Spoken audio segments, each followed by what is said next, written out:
I'm 59 years old now. I've spent most of my life trying to understand how people become who they are. I'm telling you this story because what happened when I was young shaped everything I became afterward. Back then, I was 28 and my name was Daniel Moore. On one Mother's Day that changed my life, my own mother sent me a bill for $347,000. The subject line said, "The cost of raising a disappointment." She sent it to me, and she copied every single relative we had. 48 people. Aunts, uncles, cousins, in-laws, spread across the country. She thought I would break. She thought I would apologize. She thought I would do what I'd always done and shrink myself down to survive the moment. Instead, I sent back a single photo. By the next morning, 47 of them had blocked her. The 48th didn't. My grandmother did something far more devastating. Before I tell you what that photo was and what my grandmother did, let me take you back, because none of this started that day. When I was 28, I worked as a junior financial analyst at a mid-sized accounting firm in Boston. I liked numbers. Numbers behave. They don't manipulate you. They don't play favorites. They don't rewrite history. People do that, especially family. I lived in a 600 square foot apartment in Somerville. Nothing impressive. Thin walls, old radiators, a view of another brick building. But it was mine. I paid for it myself. I'd been doing that since I was 20. No help. No safety net. My older sister, Claire, was 3 years ahead of me in age and light years ahead in approval. She'd just bought a 4-bedroom colonial in Wellesley. Our parents paid the down payment, $80,000. She posted the photos online with a caption about being blessed. That's how I found out. When I graduated college, I got a text from my mother. "Congratulations. 3 weeks late." No exclamation mark. Nothing else. When Claire made junior partner at her law firm, there was a party. Caterers. Champagne. Family flown in from out of state. I don't say this to complain. I stopped expecting fairness a long time ago. When you grow up like that, you learn to measure yourself by things you can control. Your work ethic, your savings account, the quiet peace of locking your own door at night. My girlfriend at the time, Laura, used to ask why I still went to family events, why I still answered my mother's calls, why I let the comments slide past me like rain. I never had a good answer. Maybe hope is just another word for denial. Maybe I thought if I stayed useful, stayed invisible, stayed easy to tolerate, one day she'd look at me the way she looked at Claire. Working in finance taught me something important. Numbers don't lie. People do. I just didn't realize how much my mother had been lying until later. The pattern had been there my whole life. I just didn't have the language for it yet. At my college graduation in 2019, I walked across the stage at Boston University with a finance degree in my hand. I scanned the crowd. My father was there, clapping too hard, smiling like he was afraid to stop. The seat next to him was empty. Mom had a migraine that morning. Too sick to make the 2-hour drive, she said. A week later, she flew to New York for Claire's firm awards ceremony. Posted 12 photos online. So proud of my brilliant lawyer daughter. I clicked like. That's what you do. Growing up, Claire was the future attorney. I was the difficult one. Her grades were celebrated. Mine were questioned. Her accomplishments were milestones. Mine were expectations or inconveniences. My father tried in his quiet way. After one of my mother's sharper comments, he'd pat my shoulder and say, "She means well. She just doesn't know how to show it with you." I believed him for a long time. When it came time for college, both Claire and I were supposed to have education funds. Our grandparents had set them up when we were kids. Same amount. Equal. Claire graduated without debt. I graduated with $67,000 in student loans. Mum told me my fund ran out faster because of unexpected expenses. Tutoring, summer programs. Things I needed more than Claire did, apparently. I didn't question it then. Why would I? She was my mother. That numbers don't forget. 3 years before that Mother's Day, I started noticing gaps, inconsistencies, small things that didn't add up. I didn't confront anyone. I just started paying attention. 2 weeks before Mother's Day, my mother announced a family reunion. Everyone. Not just immediate family. All 48 of us, gathering at my grandmother Eleanor's farmhouse in Connecticut. It's been too long, she wrote in the group chat.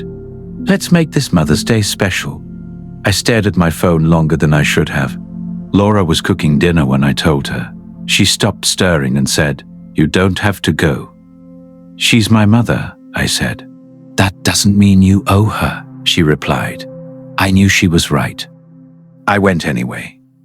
The next day, Claire called me, sweet as syrup. "You're coming early to help set up, right?" Like usual. Like usual meant I arrived at dawn to cook and clean, while she showed up hours later, dressed like the event had been arranged around her schedule. "Sure," I said. "Like usual." After the call, I opened my laptop. There was a folder buried deep, 3 levels down.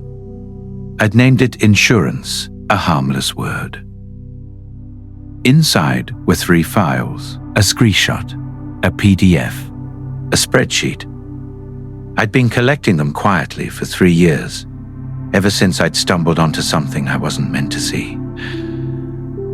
I told myself I'd probably never need them. That night, I didn't sleep. Something about the reunion felt wrong. The timing. The scale. The insistence that everyone be there. It felt staged. I just didn't know I was the target. Mother's Day morning, I arrived at the farmhouse at 7. The grass was wet with dew. The old white house looked exactly the same. Wraparound porch, blue shutters. A place full of memories, not all of them kind. I spent 4 hours cooking, cleaning, arranging flowers, setting a table with 48 place settings, 48 napkins, 48 chances for humiliation. Claire arrived just before noon in a silk dress, carrying flowers that probably cost more than my weekly groceries. She kissed Mum's cheeks, admired the decorations I'd put up. "Everything looks perfect," she said. Mum smiled. I had a little help. She didn't look at me. By noon, the house was full. Noise, laughter, the smell of food I'd been working on since sunrise. Mum moved through it all like royalty. I stayed near the kitchen. During the family photo, she positioned everyone carefully. Claire right beside her. When I stepped forward, Mum glanced at me. "Daniel, stand in the back. You're taller. You'll block everyone." I stepped back. That's when Grandma Eleanor appeared beside me. She squeezed my arm, her grip surprisingly strong. Whoa. "Whatever happens today," she whispered, "don't you fold." I didn't understand yet. After lunch, the toasts began. One after another. Praise for mothers. Praise for sacrifice. Praise for my mother. Then she stood. She smoothed her dress, lifted her glass, and smiled the smile she saved for audiences. "I've been blessed with 2 children," she said. Very different children. Eyes drifted toward me. One who made me proud every day, and one who tested me She pulled out her phone. I wanted everyone to understand what motherhood really costs. Phones buzzed, one after another. The cost of raising a disappointment. The room went silent. That's when I realized this wasn't a reunion. It was a public execution. 48 screens lit up at once. Faces changed as they read. An itemized list of my existence. Hospital bills, clothes, braces, car, college, $347,000. She read it aloud like evidence. "This is what ungrateful looks like," she said. She hung a framed copy above the fireplace. The room waited for me to collapse. I didn't, because buried in my phone was a folder called Insurance, and she had just given me permission to open it. I looked at Grandma. She nodded. I lifted my phone and I smiled. "Mom," I said calmly, "since we're sharing numbers today, I think it's my turn." I'm still balancing the books in my head when I remember how that room felt. I walked toward the center of the dining room, every step loud against the hardwood, like the house itself was paying attention. Conversations died instantly. Even the kids running through the hallway went quiet. They felt it before they understood it. "Keep your phones handy," I said. My voice didn't shake. It sounded like it did in boardrooms years later, calm and precise. That tone surprised even me. My mother's voice cut in, sharp now. "Daniel, this isn't the time." "It's the perfect time," I said, stopping beside her. Close enough to smell her perfume. Close enough to see the mascara she'd applied that morning. Close enough to see fear flicker behind her practiced smile. "You calculated what I cost you," I said. "Seems fair I calculate what you cost me." I opened my email, selected every family contact, all 48 of them. My mother leaned towards me. "Whatever you think you're doing, I'm doing exactly what you taught me," I said, looking her straight in the eye. "I'm showing receipts." I pressed send. Phones began to buzz again. Ding after ding, spreading across the room like a wave. My mother's face went pale. "What did you just send?" "The truth," I said, sliding my phone back into my pocket. "You have numbers. I have documents." Out of the corner of my eye, I saw my grandmother stand. She didn't try to stop anything. She pulled her chair closer to the table instead. Front row. People started opening the email. I watched their faces shift. Confusion first, then disbelief, then something colder. Uncle Robert was the first to speak. "Linda," he said slowly, "what is this?" That was the moment I knew the performance was cracking. Before I explain what was in that email, let me say this. If you've ever kept a folder of evidence, hoping you'd never need it, you know exactly how my chest felt in that moment. That mixture of dread and relief. Okay. Back to that room. The email had 3 attachments. I started with the first. "You charged me for college," I said. "Room and board. Books. Living expenses." I paused, letting it hang. But I paid for college myself. $67,000 in student loans. Still paying them off back then. Murmurs rippled through the room. "That's because my college fund ran out, right?" I asked, turning to my mother. "That's what you told me." I pulled up the PDF. "Except I work in finance. I know how to trace money." I turned to the room. Grandma and Grandpa set up education trusts for both Claire and me when we were kids. Same amount, $80,000 to $9,000 each. That number landed hard. Claire used hers, I said, graduated debt-free. I swiped to the next page. Mine was withdrawn in full on August 3rd, 2016. 1 month before I started college. Aunt Patricia's hand flew to her mouth. The money, I continued, was transferred into an account belonging to my mother. I let that breathe.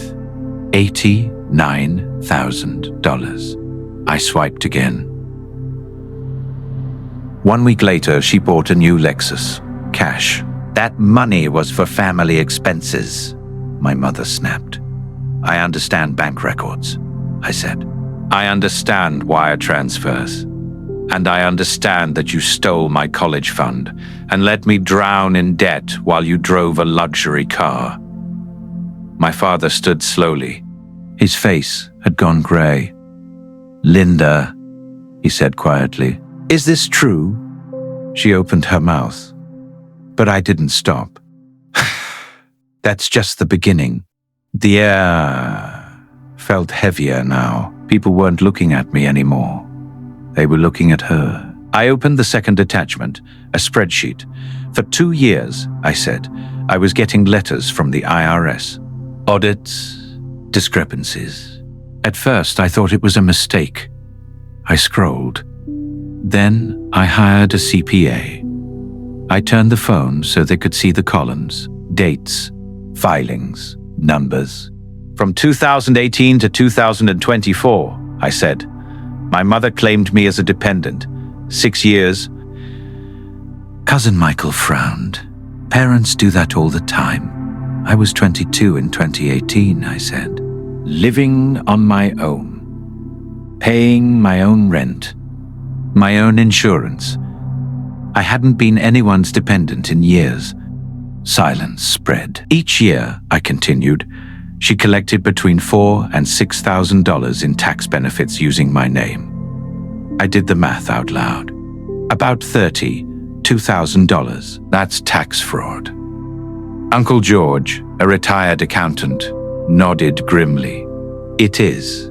I had to pay $3,400 to a CPA, I said, to clean up what she did. My father's hands were gripping the table now. You told me Daniel agreed to this, he said. Richard, stay out of it, my mother snapped. But it was too late. I let the silence stretch. There's one more thing, I said. I didn't open the third file yet. Instead, I looked at her. Do you remember when I applied for my first apartment?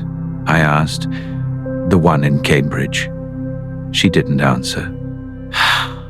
I got rejected, I said. They told me my credit score was 520. A few people sucked in breath. I'd never missed a payment. I didn't even have a credit card. Understanding started to spread. So I pulled my credit report, I said, and here's what I found. I opened the third attachment. Credit cards, bank statements, my name, my social security number. 3 cards, I said, opened over 3 years, all maxed out. I let the number drop. $47,000. Aunt Martha gasped. This is identity theft, Uncle George said. It took me 4 years to clear my name, I said. 2 lawyers, hundreds of hours. But I kept everything. Movement near the wall. My sister stood up, reaching for her purse. Sit down, Claire, I said. She froze. You're not leaving, I continued calmly. Because those credit card statements, they were shipped to your address. The color drained from her face. I didn't know, she started. Don't, I said. Don't. I have delivery confirmations. Your signature. The room turned toward her, the golden child, the untouchable one. For 3 years, I said.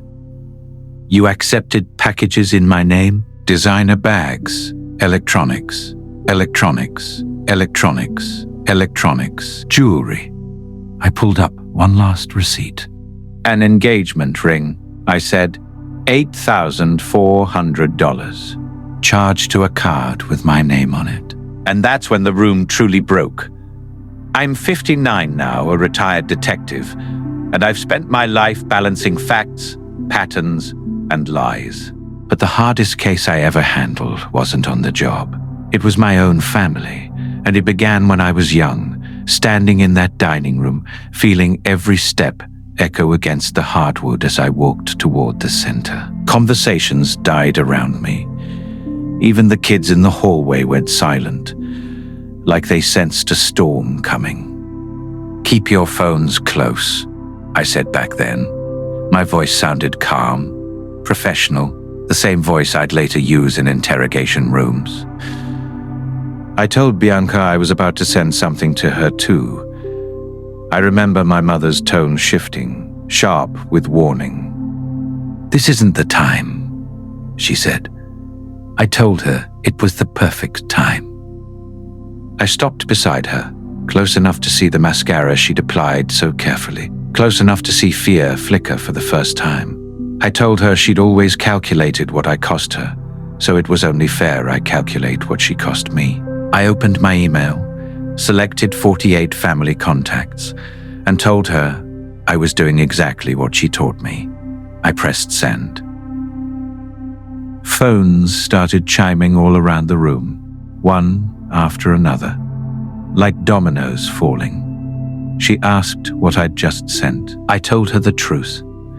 I watched Grandma Eleanor pull her chair closer, front row, not to stop anything but to witness it.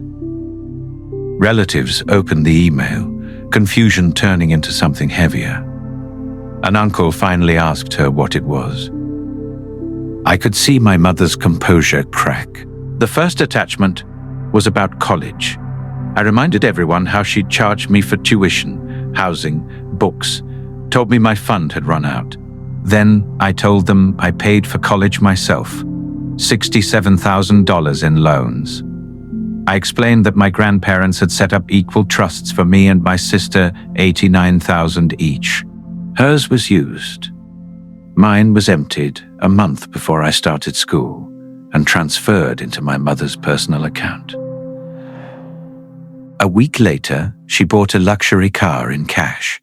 She said it was for family expenses. I said I understood bank records, wire transfers, and theft. I watched my father's face go pale when he asked her if it was true. The second file was taxes. For 6 years, she claimed me as a dependent while I was living on my own. I explained the numbers out loud, about $32,000 in fraudulent benefits. I told them I paid thousands to clean up the mess with the CPA. The room was changing now. People were no longer listening like family. They were listening like jurors. Then I talked about my credit. How I was denied my first apartment because my score was 520. How I'd never missed a payment because I'd never even had a card. I opened the third attachment. 3 credit cards in my name maxed out. $47,000 of debt. Identity theft. I told them it took me 4 years and 2 lawyers to fix it. When my sister stood up to leave, I told her to sit down. One of those cards had been shipping purchases to her address. Designer bags, electronics, even her engagement ring. I can still see the color drain from her face. Her husband stared at the diamond on her hand like he'd never seen it before. I asked her if she knew or if she just didn't want to know. She said, Mom told her it was an emergency. I told her, emergencies don't last 4 years. The room erupted into voices. People standing, coats being grabbed. But I wasn't done. There was one more file. A screenshot I'd held onto for 3 years. My mother tried to cry her way out, talking about sacrifice and family, reaching for my father. He didn't move. She turned to Grandma Eleanor, begging. Grandma said she was listening. When my mother realized the act wasn't working, her voice hardened. She stepped too close and told me there were things about me I didn't know. She thought she still had leverage. I told her she was right. 3 years earlier, I'd seen a message pop up on my sister's phone. I took a screenshot and kept it. 3 years of swallowing insults, humiliation, trying to earn love that was never mine to earn. When I said I was going to tell the truth, she begged me to stop. I selected all 48 contacts again and hit send. Phones erupted. She lunged for me, screaming to delete it, but it was already done. Faces changed as they read it. The message said I wasn't my father's biological child, and that if he found out, she'd lose everything. The room went dead silent. My father asked her what it was. My sister confirmed it was real. My father walked out without looking back. Standing there, I finally understood everything. The distance, the punishment, the way she looked at me. I wasn't a disappointment. I was evidence. She admitted she'd been 17, that it was one mistake.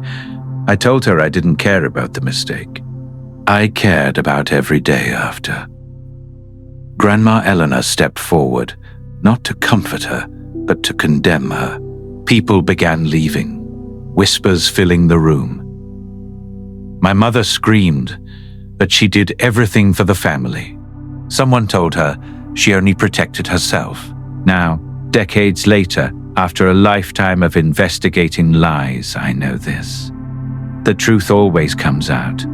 Sometimes it takes years. Sometimes it takes courage you didn't know you had. But when it does, it changes everything, and it sets you free. I'm 59 now, and when I think back to that night, the moment that still stays with me is my grandmother's hand on my arm. She leaned in and said softly, "Come with me." She guided me through the chaos like she always had, steady and sure. Past relatives reaching out, brushing my sleeve, whispering apologies. Past cousins saying they were sorry, that they had no idea. At the front door, I could see the driveway through the glass. Cars pulling away one by one, people fleeing the wreckage of a family they no longer recognized. She stopped and looked at me. "You're still my grandchild," she said firmly. "Blood or no blood, that doesn't change." And in that moment, I believed her completely. I found the man I still call my father, sitting in his car at the edge of the driveway, engine running, hands locked on the steering wheel, staring straight ahead. I knocked on the window. At first nothing, then slowly, like he was waking from a nightmare, he unlocked the door. I slid into the passenger seat. We didn't speak for a long time. The late afternoon sun stretched shadows across the hood, while muffled shouting and crying drifted from the house behind us. I finally said I was sorry. He turned to me, eyes red, and told me not to dare apologize. "You didn't do anything wrong," he said. Then he laughed, a sound that broke something in me. 28 years, he said. "I've loved you for 28 years. Changed you, taught you, helped you build your life. DNA doesn't erase that." He squeezed my hand and told me I was still his, and he was still mine.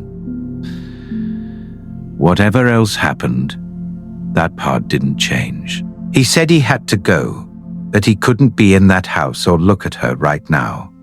I understood. He hugged me awkwardly over the console, fierce and tight, and told me I'd been braver than he ever was.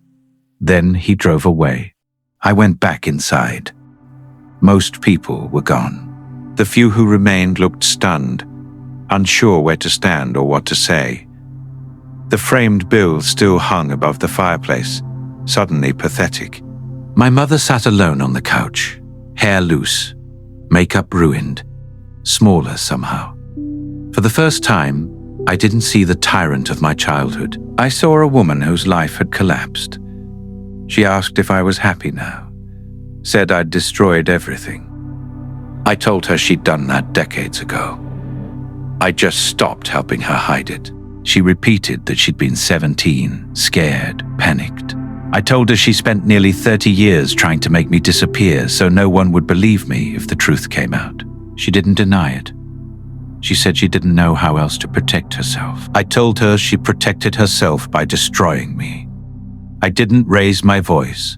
I didn't need to. I told her I didn't do this to destroy her, but because I needed the truth and because everyone needed to know I wasn't the disappointment she painted me to be. I told her my father needed answers. And I told her she needed to know I'd held that evidence for 3 years and only used it because she forced me to. Then I stood up and set my boundary. Leave me alone. Respect it. If she crossed it, the next conversation wouldn't be with family. It would be with authorities. I had everything documented. I said goodbye and walked out with steady hands for the first time in my life. When I got home, my partner was waiting. He didn't ask questions. He hugged me, made tea, sat with me while I told him everything. When I finally checked my phone, it was chaos. Family messages, apologies, realizations. One by one, people cut contact with my mother. By midnight, almost everyone had blocked her. Messages poured in, some too late, but still meaningful. The one that broke me came from her own sister, apologizing for staying silent for decades. My partner asked about my grandmother. I checked. No block, but a message asking me to come see her the next morning. Something was happening. When I arrived, the house was quiet, cleaned, almost peaceful. In her study sat my grandmother and the family attorney. She told me she hadn't blocked my mother because blocking would have been a kindness. What she'd done instead was permanent.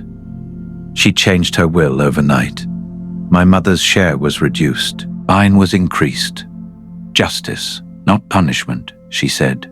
She admitted she'd suspected something was wrong for years, that she and my grandfather had set up safeguards because they didn't trust my mother to be fair.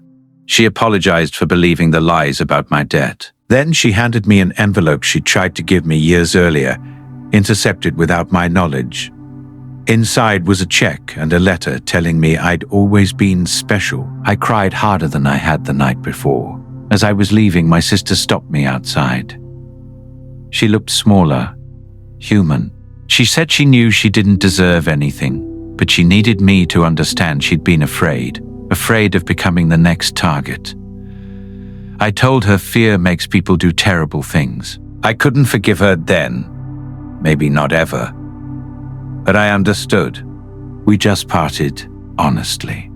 A week later, the rest unraveled. My father moved out. Divorce papers were filed. My mother tried to rally support and found none. When my partner asked if I felt guilty, I thought carefully, no. But I didn't feel victorious either. I just felt done. And as a man who spent his life chasing truth, I can tell you this: sometimes closure doesn't feel like triumph. Sometimes it just feels like peace. Marcus waited while I tried to put words to what I was feeling. I told him it was like a wound that had been infected for years. What happened that day wasn't revenge. It was surgery. Painful, ugly, but necessary. He pulled me close and asked if it was over. I thought about the money my grandmother had transferred, the messages of support from relatives who'd barely known me, and the silence from the woman who raised me. I told him the explosion was over. Now we'd see what was left standing.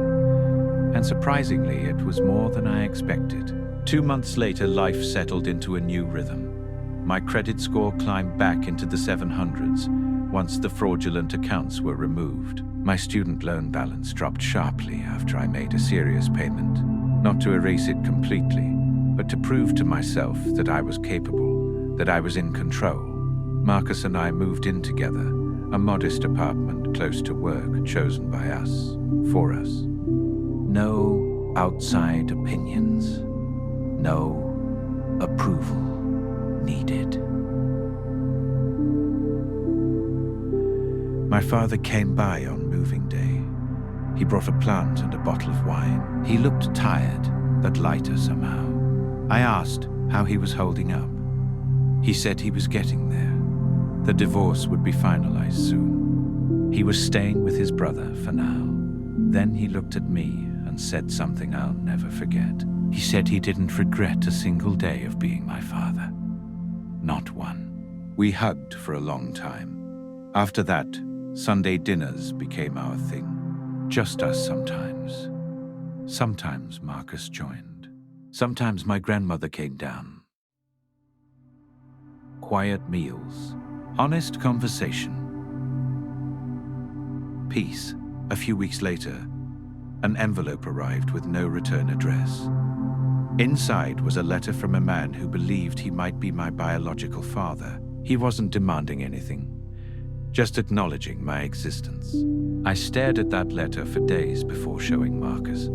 I told him I didn't know what to think. I had already had a father for decades. Marcus reminded me that biology didn't erase that. He also reminded me that for most of my life, other people had decided who I was supposed to be. This choice was finally mine. I wrote the man back, thanked him, told him I wasn't ready, but that I appreciated the respect. Then I closed the laptop and made dinner. Some answers can wait. She showed up on a Tuesday. I was leaving work when I saw her standing there. Older, smaller, stripped of the image she once wore like armor. She tried to speak. I stopped her. I told her she didn't get to do this. Not at my workplace. Not on my terms. I told her what she'd done to me and what she'd taken. I told her we weren't repairing anything. I told her my no meant no. Maybe forever. That was her choice now, not mine. For a moment, I saw fear in her eyes. Maybe regret. But sympathy doesn't require self-destruction. I said goodbye and walked away. My hands didn't shake. That's what freedom feels like. I'm 59 now. I've had years to reflect on all of it. And if you're listening to this and recognizing pieces of your own life, I want you to hear this clearly.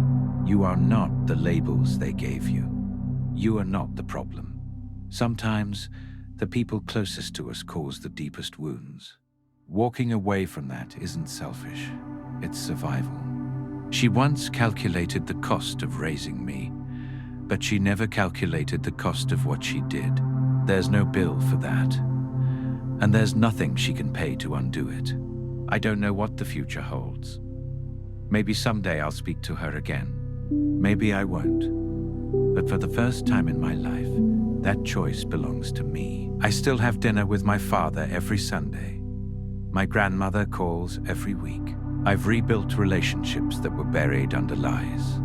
And Marcus, he's still here. We're building something real. Life goes on. Different. Better.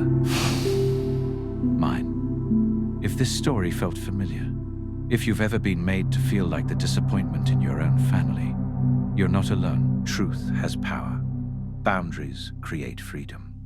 You are worth more than the people who failed to see you. This was my story, and my bill is paid in full.